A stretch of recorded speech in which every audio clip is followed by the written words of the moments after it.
अस्सलाम वालेकुम। मेरा नाम शहरियार है और उम्मीद करता हूँ आप सब लोग ठीक होंगे, खैरियत से होंगे। तो आज जो हम डिस्कस करेंगे वो हम करेंगे रजिस्ट्रेशन एक्ट 1908 के बारे में। कि पहले हम जो है उसका थोड़ा सा इंट्रो कर लेते हैं कि रजिस्ट्रेशन एक्ट में प्रॉपर्टी जो है वो रजिस्टर करवाना क्यों लाजमी है। तो हम अगर कोई प्रॉपर्टी जो है ट्रांसफ़र कर रहे हैं या फिर जो है उसको सेल आउट कर रहे हैं, बाय कर रहे हैं, तो उस प्रॉपर्टी को जो है रजिस्टर करवाना लाजमी है। ठीक है, जैसे कोई गिफ्ट हो गया या फिर कोई डॉक्यूमेंट हो गया, तो वो जब हम रजिस्टर करवाएंगे तो वो जो है हमारे लिए एक कंक्लूसिव प्रूफ हो जाएगा। ठीक है, यानी सुनने जैसा प्रूफ। और हम जो है ट्रांसफ़र ऑफ प्रॉपर्टी एक्ट वो भी जो है डिस्कस कर चुके हैं, पढ़ चुके हैं उसको। तो उसमें क्या है कि how to transfer the property, और इसमें क्या है how to register the property, कि प्रॉपर्टी जो आप ले रहे हैं उसको रजिस्टर कैसे करवाएंगे। ठीक है, तो और इसमें ये है कि ट्रांसफ़र ऑफ प्रॉपर्टी जो है वो भी ये कहता है कि आप अगर कोई भी आपकी प्रॉपर्टी है तो आप उसको लाजमी जो है रजिस्टर कर। अब इसका जो है वो है section 1 short title, extend and commencement. Title जो हम कहते हैं वो नाम को कहते हैं। तो this act shall be called registration act 1908। ठीक है, इस कानून का जो नाम है वो रजिस्ट्रेशन एक्ट 1908 है। और इसकी एक्सटेंड जो है वसात जो है वो है it applies to whole Pakistan because it's a general law. ये जनरल लॉ है, पूरे पाकिस्तान में नाफिज़ुल अमल होगा सिवाय उन एरियाज़ के जिनमें प्रोविंशियल गवर्नमेंट ने मना किया है कि यहाँ पे जो है रजिस्ट्रेशन नहीं होगी। और इसमें एक और बात है कि अच्छा, इसकी कमेंसमेंट जो है ये जो है it shall came into force on the first day of January 1909। अच्छा, अब जो है हम इसके सेक्शन 2 पे आते हैं। ठीक है, सेक्शन 2 में ये कह रहा है, इसमें जो है डेफिनेशंस दी गई हैं, डेफिनेशंस बताई गई हैं। अच्छा, इसकी एक डेफिनेशन है एडिशनल। एडिशनल का क्या मतलब होता है? एडिशनल का मतलब होता है टू एड समथिंग।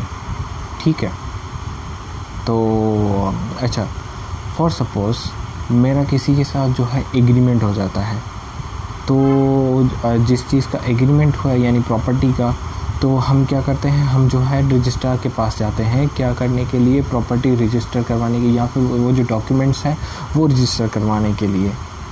तो रजिस्ट्रार जो है हमें एक फॉर्म देता है। उस फॉर्म में जो है हमें जो है बायोडाटा लिखनी होती है कि प्लेस ऑफ रेजिडेंस कहाँ पे रहते हैं, और प्रोफेशन क्या है हमारा, ट्रेड वगैरह हो गया। ठीक है, और उसके बाद जो है if we having any job, अगर हम कोई जॉब करते हैं तो उसका जो रैंक है, फॉर सपोज़ कोई पुलिस वाला है तो उसका रैंक उसको लिखना पड़ेगा।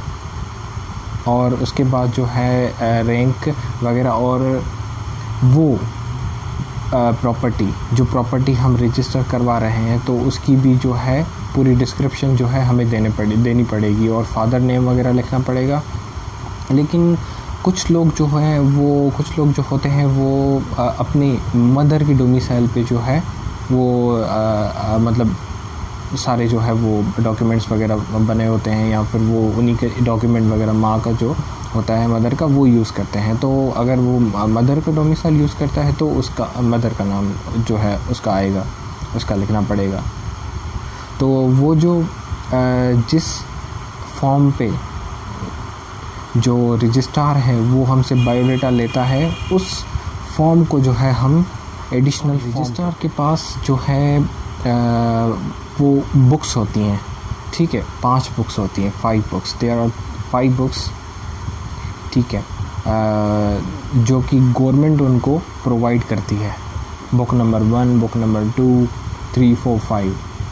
उसमें जो है वो डिस्ट्रिक्ट, इसके बाद जो है आता है डिस्ट्रिक्ट और सब डिस्ट्रिक्ट।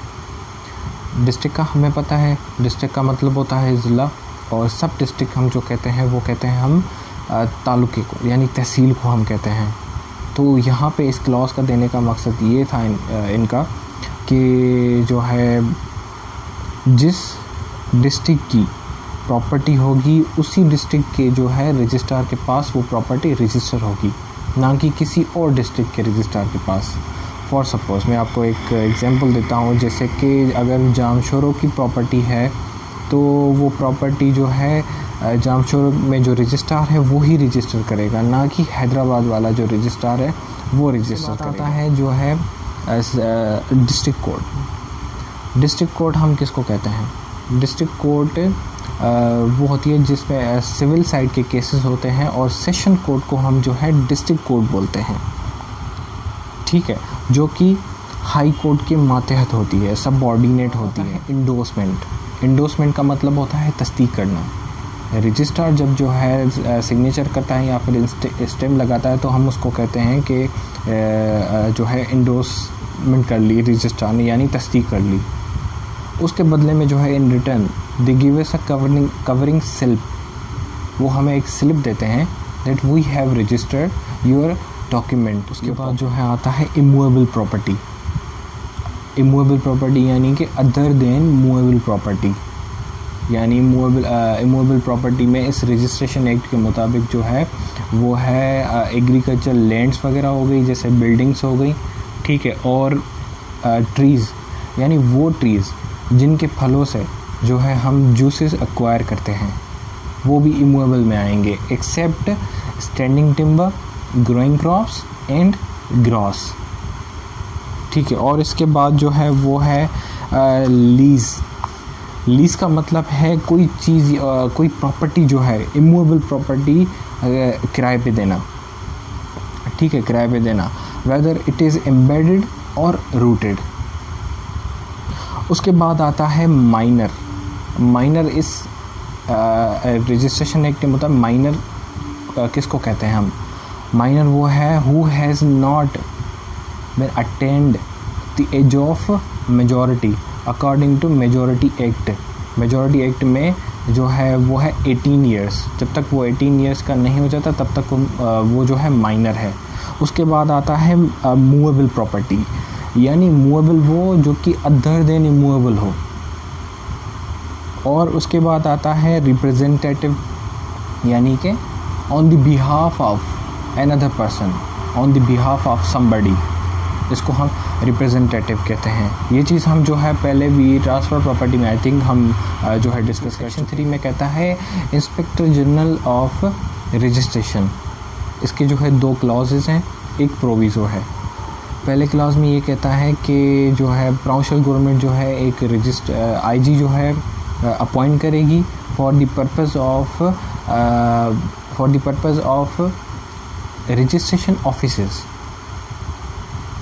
ठीक है। और इसमें जो प्रोविज़ो है वो प्रोविज़ो ये कहता है, यानी कि यहाँ पर एक शर्त रखी गई है, वो ये है कि अगर प्रोविंशियल गवर्नमेंट चाहे, यानी सूबाई हुकूमत अगर चाहे तो वो एक ऑफिशियल बंदे को भी आईजी का चार्ज दे सकती है, यानी जैसे कि कमिश्नर हो गया, वो क्योंकि वो डिवीज़नल लेवल पे होता है तो उसको भी चार्ज दे सकती है अगर वो चाहे तो प्रोविंशियल गवर्नमेंट, ठीक है। और वो जो है उसको एडिशनल पावर्स दिए जाएंगे आईजी के, तो वो अपनी जो है कमिश्नर के जो है वो भी फ़राइज़ अंजाम देगा, और आईजी की जो है वो भी चार्ज आते हैं। लेकिन अच्छा, सेक्शन 4 जो है वो ओमिट हो चुका है। जो है इसका सेक्शन जो 5 है उसमें बताता है डिस्ट्रिक्ट एंड सब डिस्ट्रिक्ट्स, तो हम वो पहले जो है उसमें डेफिनेशन क्लॉज में हम पढ़ चुके हैं कि क्या होता है। लेकिन इसमें ये कहता है कि डिस्ट्रिक्ट एंड सब डिस्ट्रिक्ट्स जो है उसकी जो लिमिट्स हैं वो प्रोविंशियल गवर्नमेंट जो है प्रिस्क्राइब करेगी, यानी कि बताएगी कि किसकी कौन कौन सी लिमिट्स हैं, और उनको जो है उन लिमिट्स को जो है वो अल्टर भी कर सकती है। लेकिन वो जब अल्टर करेगी तो वो अपने ऑफिशियल गज़ेट में जो है बाय नोटिस जो है बता देगी, इन्फॉर्म कर देंगी, ठीक है। और है इसमें जो है अगर प्रोविंशियल गवर्नमेंट जो है वो डिक्लेयर नहीं करती तो उस इलाके के जो भी हैं उनको जो है जस्टिस नहीं मिल पाएगा, इंसाफ नहीं मिल पाएगा, एक छोटी सी नेग्लिजेंसी की वजह से। मैं आपको एक मिसाल देता हूँ, जैसे कि फॉर सपोज़ एक मर्डर होता है जो कि ना तो जामशोरा डिस्ट्रिक्ट में आता है ना ही हैदराबाद डिस्ट्रिक्ट में आ रहा है, तो इस पर हम जो है क्या करेंगे। तो इस पर जो है एक इंडियन सुप्रीम कोर्ट की एक जो है जजमेंट है, ज़ीरो एफआईआर का मतलब ये है कि जो पहले देखेगा उसी की जुरिस्डिक्शन। सेक्शन 6 में ये बता रहा है कि रजिस्ट्रार एंड सब रजिस्ट्रार, तो प्रोविंशियल गवर्नमेंट जो है रजिस्ट्रार एंड सब रजिस्ट्रार जो है उनको अपॉइंट करेगी। रजिस्ट्रार जो होगा वो डिस्ट्रिक्ट लेवल पर होगा और सब रजिस्ट्रार होगा वो सब डिस्ट्रिक्ट लेवल पर होगा।